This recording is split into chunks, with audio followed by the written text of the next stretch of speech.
Et il vaut mieux éviter de vous en servir, inspecteur Japp. Oui, il est cassé. J'apporte le repas. Ça fait un moment que j'attends cet instant, Miss Lemon.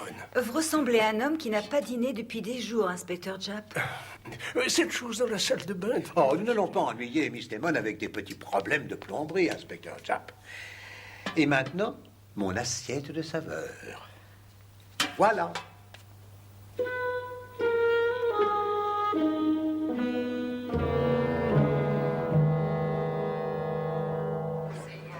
Vous ne leur avez rien dit. Bien sûr que non. Moi non plus. Vous le savez puisque vous étiez là. Nous ne devons pas le cacher plus longtemps. Pourquoi pas? Nous ne pouvons pas.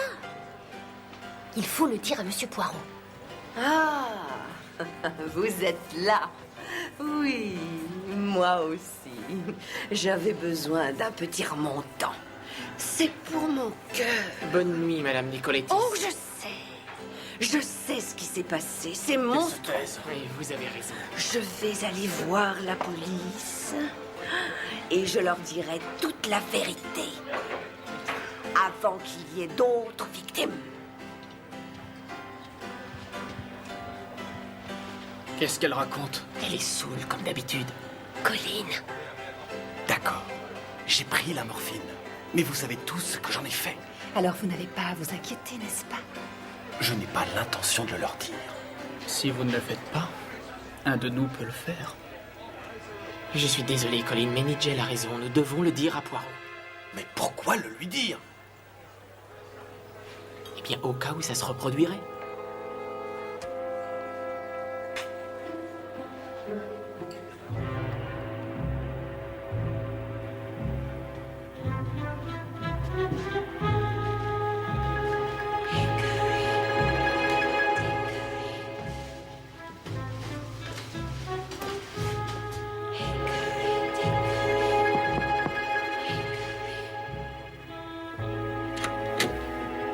Ah, c'est vous.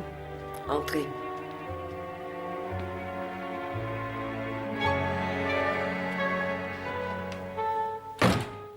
À cause de vous, tout va très mal à présent. Pourquoi avez-vous fait une chose pareille? Ça ne faisait pas partie de nos plans. Mais pourquoi avez-vous fait ça? Cette fille, Célia, c'est la dernière. Je vais aller tout raconter à la... Ah!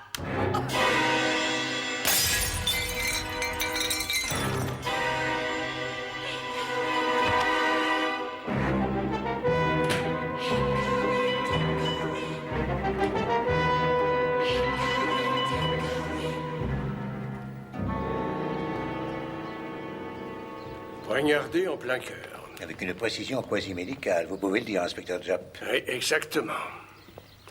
Léonard Betson étudie la médecine, n'est-ce pas? Oui, en effet. Que se passe-t-il, Poirot? Tout d'abord, Célia Austin qui chaparde toutes sortes d'objets inutiles. Ce n'est pas Célia qui a volé les ampoules électriques ni le sac à dos. Non, mais quelqu'un l'a tué. Et maintenant, Madame Nicolettis, elle est la propriétaire de cet hôtel, elle n'a rien à voir là-dedans. Oui.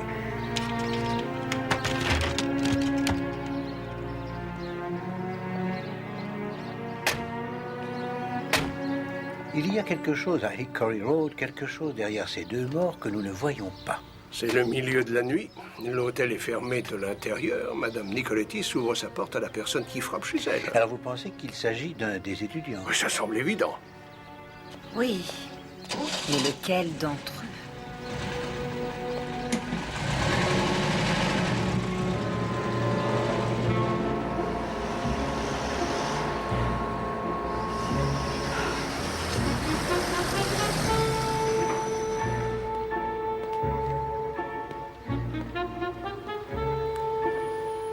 Vous êtes au courant? Oui, bien sûr. Les autres le savent. Non, la plupart étaient déjà partis quand on l'a trouvé. Écoutez, je ne peux pas continuer comme ça, j'en ai assez. Sally, on ne peut pas arrêter maintenant. Nous devons aller jusqu'au bout. Quelqu'un risque de tout découvrir Ne et vous inquiétez pas. Personne ne sait rien. Vous avez pensé à ce détective, Monsieur Poirot? Oubliez ce monsieur Poirot. Je m'occupe de lui. Ça vaudrait mieux. C'est promis. Je le ferai.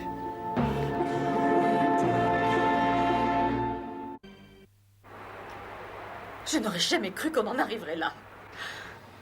d'abord Célia et... Oh, on dirait que le monde est devenu fou, Monsieur Poirot. Rassure-toi, Florence, Monsieur Poirot va découvrir la vérité, tu verras.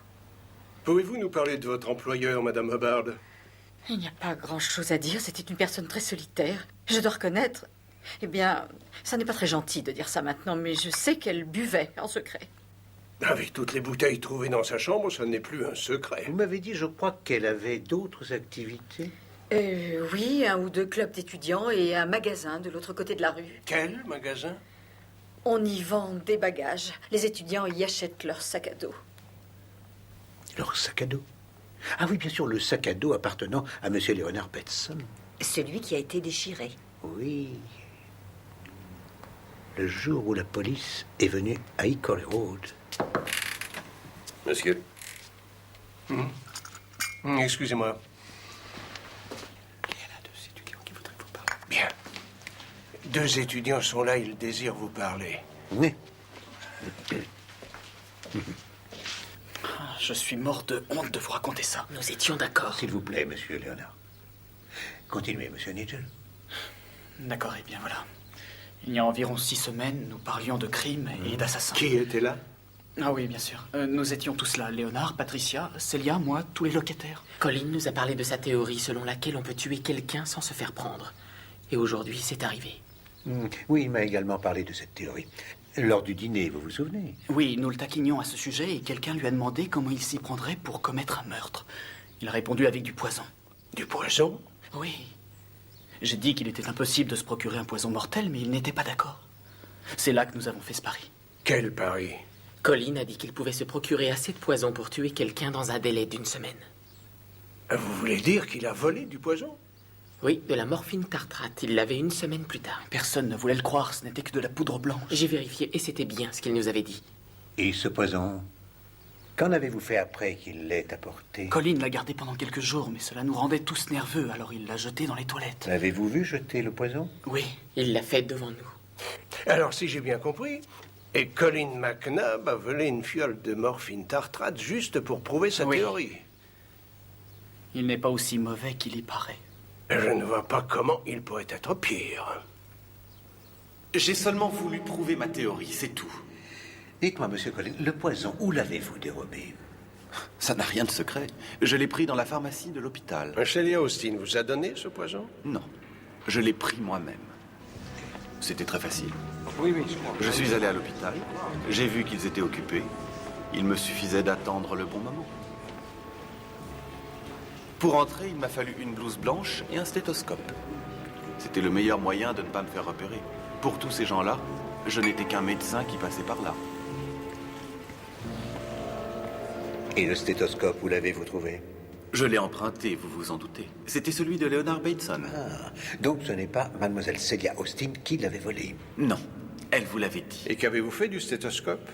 Je l'ai laissé à l'hôpital. J'avais l'intention de lui en acheter un nouveau. Il n'y a pas de quoi en faire un drame. Je n'ai rien fait de mal. Il s'agit d'un vol, vous ne pouvez pas le nier. Écoutez, je me suis débarrassé du poison. Demandez à Nigel et Leonard. Ils étaient là tous les deux. Mais vous l'avez quand même gardé chez vous pendant 1 semaine. Oui. Et tout le monde dans l'hôtel savait que vous aviez ce poison. Oui, mais... Attendez une minute. Vous pensez qu'on aurait pu prendre ce poison et le remplacer par autre chose? Oui, par du bicarbonate qui avait disparu. Ça fait partie des objets étranges qui ont été volés. Et je l'aurais remplacé par le bicarbonate? Qui avait accès à votre chambre, Monsieur McNabb? Tout le monde. Je ne la ferme jamais à clé. Je voulais seulement prouver ma théorie, inspecteur. Je n'ai fait de mal à personne. Vous retournez à Hickory Road maintenant, inspecteur Job? Je vais fouiller cet hôtel de la cave au grenier. J'aurais dû le faire depuis le début. Et qu'est-ce que vous espérez trouver au juste? Les restes du poison. Il n'en fallait qu'une petite quantité pour tuer Celia Austin, et je présume que le tueur a gardé le reste.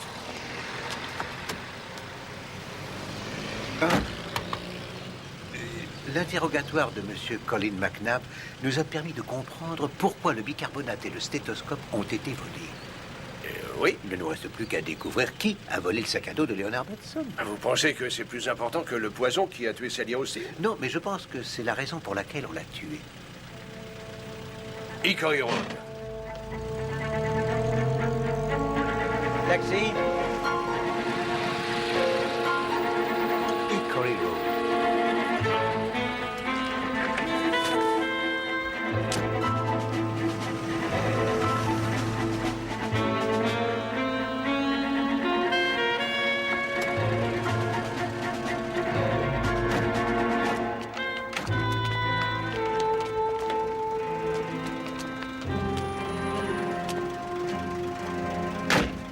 à ma tante, s'il vous plaît. Oui, monsieur.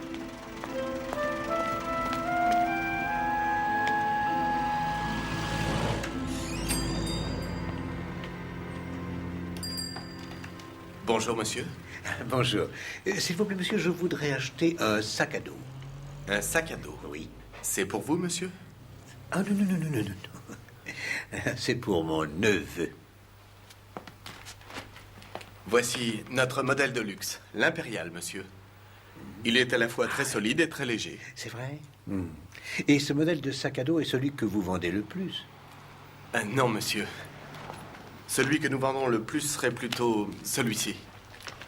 Il est très solide et contient beaucoup de choses. Et il coûte moitié moins cher que l'Impérial. Bien. Alors je prendrai celui-ci. Je vais demander qu'on vous l'emballe. Monsieur Casterman?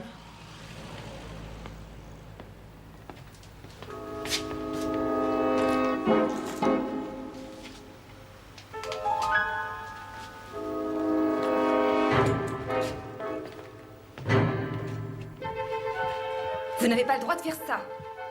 Si vous m'aviez parlé du vol du poison, mademoiselle Hobaou, je n'aurais pas eu à agir ainsi. J'avais d'excellentes raisons pour ça, monsieur l'inspecteur. Ouais, tout comme Celia Austin et mademoiselle Nicolettis par la même occasion. Vous auriez pu y penser.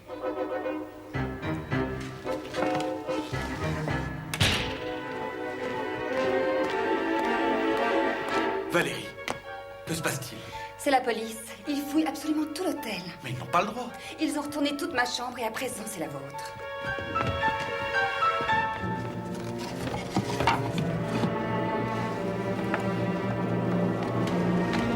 Que faites-vous, inspecteur? Ah, monsieur McNabb, vous arrivez au bon moment. Quoi? Pourquoi? Et le poison que vous avez volé, la morphine tartrate, vous disiez l'avoir jeté. Je l'ai fait. Alors, comment expliquez-vous ça? Qu'est-ce que c'est? Vous savez très bien ce que c'est, monsieur McNabb. Non. Whitehaven Mansion, s'il vous plaît.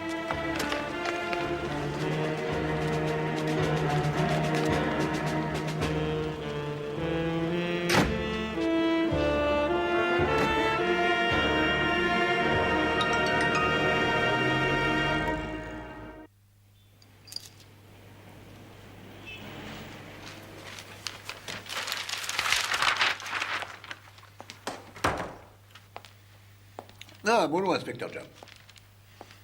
Avez-vous bien dormi? Non, très mal. Mais après l'arrestation de McNabb, vous auriez dû dormir comme un bébé.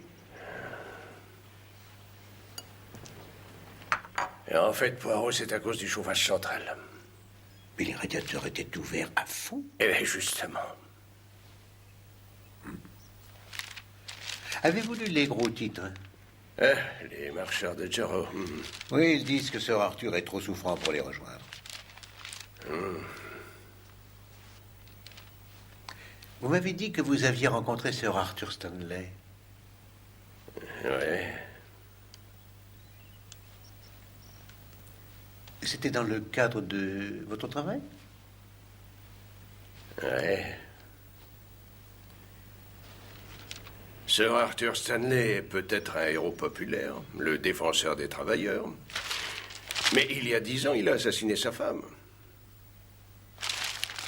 Est-il? Oui. Et sa femme est morte de la même manière que Celia Austin. Je vais vous raconter ce qui s'est passé. Sir Arthur Stanley était déjà célèbre.